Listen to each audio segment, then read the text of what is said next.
જય હિન્દ.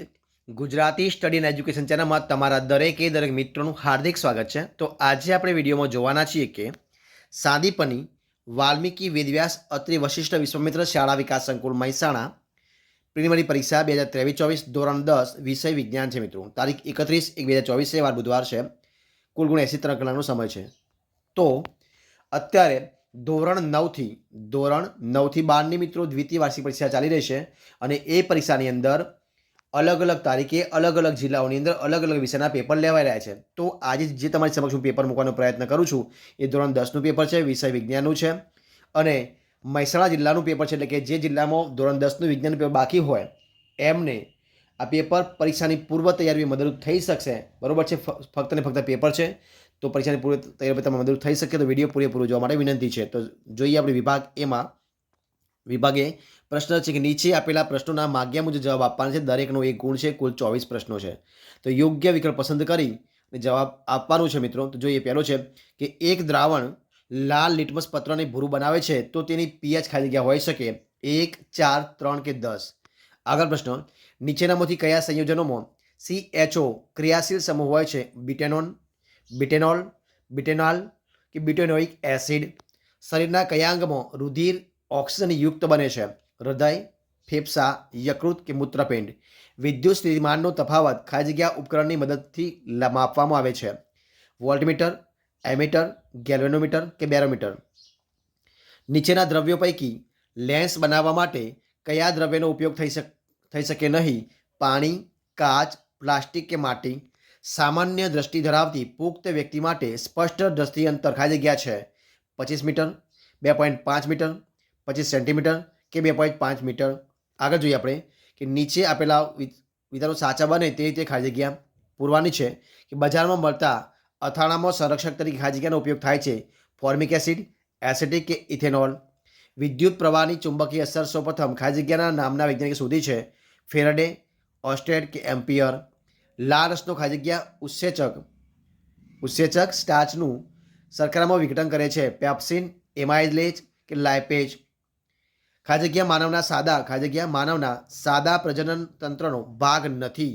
શુક્રવાહિની, ગર્ભાશય કે અંડવાહિની. વાહનમાં પાછળનું દ્રશ્ય જોવા માટે ખાલી જગ્યા અરીસો વપરાય છે? અંતગોળ, સમતલ કે બહિર્ગોળ. ખાલી જગ્યાની કાચી ધાતુ સિનાબાર છે? કોપર, ચાંદી કે મર્ક્યુરી. આગળ જોઈએ આપણે કે નીચેના વિધાનો ખરો છે કે ખોટો તે જણાવવાનું છે. ક્લોરીનની બાહ્યતમ કક્ષામાં 7 ઇલેક્ટ્રોન છે. જાસૂદ એકલિંગી પુષ્પનું ઉદાહરણ છે. માનવ આંખમાં નેત્રપટલ પર રચાતું પ્રતિબિંબ ઉલટું હોય છે. આંબલીમાં લેક્ટિક એસિડ હોય છે. વિધાનો કેવા છે? સાચા ખોટે તમારે કહેવાનું છે. ત્યારબાદ નીચે આપેલા પ્રશ્ન માગ્યા મુજબ જવાબ આપવાનો છે. પ્રત્યેકનો એક ગુણ છે. જોઈએ આગળ કે કયો અંતરસ્રાવ શરીરને લડો અથવા ભાગોની સ્થિતિ માટે તૈયાર કરે છે? મનુષ્યના શરીરમાં કેટલા જોડ રંગસૂત્રો હોય છે? સૂર્યપ્રકાશનો વર્ણપટ મેળવવા માટે સૌપ્રથમ પ્રિઝમનો ઉપયોગ કયા વૈજ્ઞાનિક કર્યો હતો? વિદ્યુત બલ્બનું આયુષ્ય વધારવા માટે તેમાં કયા વાયુઓ ભરવામાં આવે છે? મનુષ્યમાં આયોડિનની ઉણપથી કયો રોગ થાય છે? વનસ્પતિમાં વૃદ્ધિ અવરોધક અંતસ્રાવ જણાવવાનો છે. જોઈએ આપણે આગળ પ્રશ્નો જોઈએ કે યોગ્ય જોડકા જોડવાના છે. તો વિભાગ અ જોઈએ અને વિભાગ બ જોઈએ કે પ્રાથમિક ઉપભોગીઓ, દ્વિતીય ઉપભોગીઓ. આ બાજુ લીલી વનસ્પતિ, મોસારી પ્રાણીઓ અને તૃણાલ પ્રાણીઓ. જે સાચા હોય તમે જોડકા જોડવાના છે. બરોબર છે. ત્યારબાદ આગળ જોઈએ વિભાગ બી જોઈએ. તો વિભાગ બીની અંદર જુઓ કે નીચે ક્રમ 25-37 પૈકી કોઈ પણ 9 પ્રશ્નો 40 થી 50 શબ્દોની મર્યાદામાં માગ્યા મુજબ જવાબ આપવાના છે. દરેકના 2 ગુણ છે. આગળ જોઈએ આપણે તો કે નીચેના રાસાયણિક સમીકરણો જે આપ્યા છે એને તમારે સંતુલિત કરવાના છે. સમીકરણ 2 આપે જે તમે જોઈ લેજો. આગળ ધાતુના કોઈ પણ 4 ભૌતિક ગુણધર્મો જણાવવાના છે. તફાવત આપવાનો છે કે જારક શ્વસન અને અજારક શ્વસન વિશે. યૌવના રંભના સમય છોકરીઓમાં કયા પરિવર્તનો જોવા મળે છે?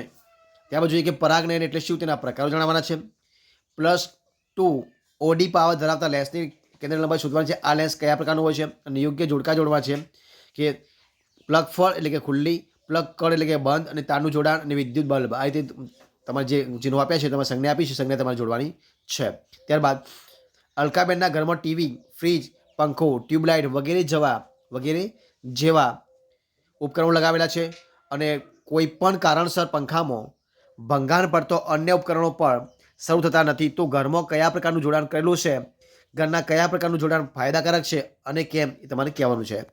ગજિયા ચુંબકની આસપાસ ચુંબકીય ક્ષેત્ર રેખાઓ દોરવાની છે. બગીચો એ નિવસનતંત્ર છે એવું સાથી કહી શકાય છે.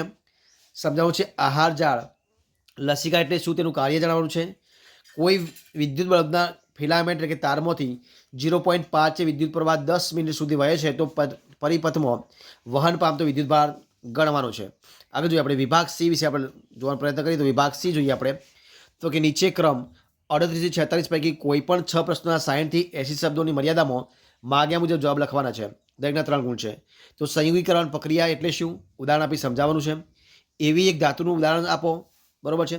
તો જે ઓરડાના તાપમાને પ્રવાહી છે, જે છરી વડે આસાનીથી કાપી શકાય છે, જે ઉષ્માની ઉત્તમ વાહક છે. ત્યારબાદ જોઈએ કે ક્ષારણ એટલે શું. ક્ષારણને અટકાવવાના ઉપાયો જણાવવાના છે. ચેતાકોષોની શરતના દર્શાવતી નામવાળી આકૃતિ દોરવાની છે. ગર્ભ નિરોધકની વિવિધ રીતો જણાવવાની છે. અને અલિંગી પ્રજનન પદ્ધતિના નામ આપો. અમીબામાં દ્વિભાજન આકૃતિ સાથે સમજાવવાનું છે.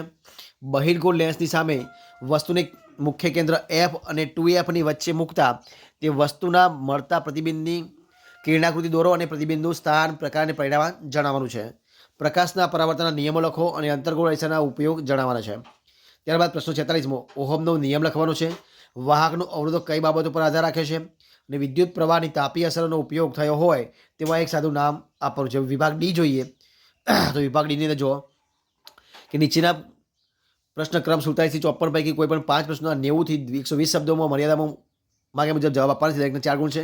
વિરંજન પાવડરનું રાસાયણિક નામ આપી સૂત્ર જણાવી તેની બનાવટ ઉપયોગ લખવાના છે. 2 નોટ લખવા છે પીએચ માપક્રમ. અને આગળ નીચે આપેલા સંયોજનમાં હાજર ક્રિયાશીલ સમૂહનો ઓળખો અને સંયોજનના રાસાયણિક નામ લખવા જે અહીંયા તમે સમક્ષ આપેલા છે. ત્યારબાદ જોઈએ કે નીચે દર્શાવેલ સંયોજનના બંધારણ દોરવાનું છે. પ્રોપેનોઇડ એસિડ અને ક્લોરોપ્રોપેન. આગળ પોષણના પ્રકાર જણાવી અમીબામાં પોષણ પર આકૃતિઓ સહિત સમજાવવાનું છે. ઉત્સર્જન એટલે શું મનુષ્યના ઉત્સર્જનની આકૃતિ દોરી રચના બનાવવાની છે. ટૂંકો લખવા છે કે લઘુદૃષ્ટિની ખામી આકૃતિ સહિત. તે પણ પ્રશ્ન જમણા હાથના અંગૂઠાનો નિયમ અને ફ્લેમિંગના ડાબા હાથનો નિયમ લખવાનો છે. વિદ્યુત પરિપથમાં ઓવરલેન્ડ લોડિંગ માટે જવાબદાર પરિબળ જણાવવા છે. ઓઝોન કેવી રીતે નિર્માણ પામે છે તે દર્શાવવાનું છે અને જૈવિક વિશાળાને સમજાવવાનું છે. તો મિત્રો આ પ્રમાણે અહીંયા આપણે જે પેપર છે તમારી સમક્ષ મૂક્યું છે. જો તમને વિડીયો ગમે હોય પસંદ આવ્યો તો લાઇક કરો, કોમેન્ટ કરો, તમારા મિત્રો વિડીયો શેર કરો અને છેલ્લે ચેનલમાં નવા હોય ચેનલ સબસ્ક્રાઇબ ન કરી હોય તો ગુજરાતી સ્ટડી એજ્યુકેશન ચેનલને સબસ્ક્રાઇબ કરવાની વિનંતી છે. ફરી મળીશું નવા વિડીયો સાથે નવા ટોપિક સાથે. ત્યાં સુધી બની રહો. જય હિન્દ, જય ભારત.